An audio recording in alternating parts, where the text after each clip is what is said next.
Les dinosaures ont disparu suite à l'impact d'un astéroïde géant, il y a 66 millions d'années. Tout le monde sait ça, sauf peut-être ceux du fond de la classe. Mais durant toute la durée de leur règne, soit environ 160 millions d'années, ils en ont vu des vertes et des pas mûres, comme les changements climatiques, les chutes de sable, la dérive des continents, mais aussi les éruptions volcaniques, comme à Pompéi.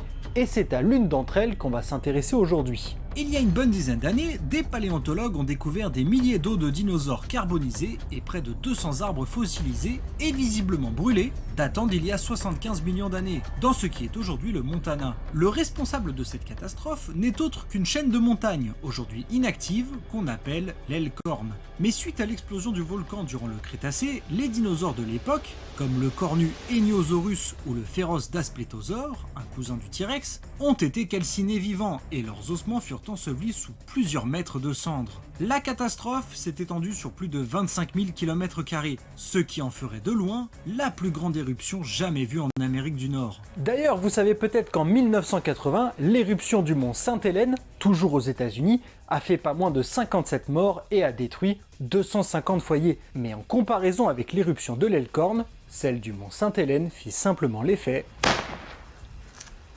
d'un simple pétard.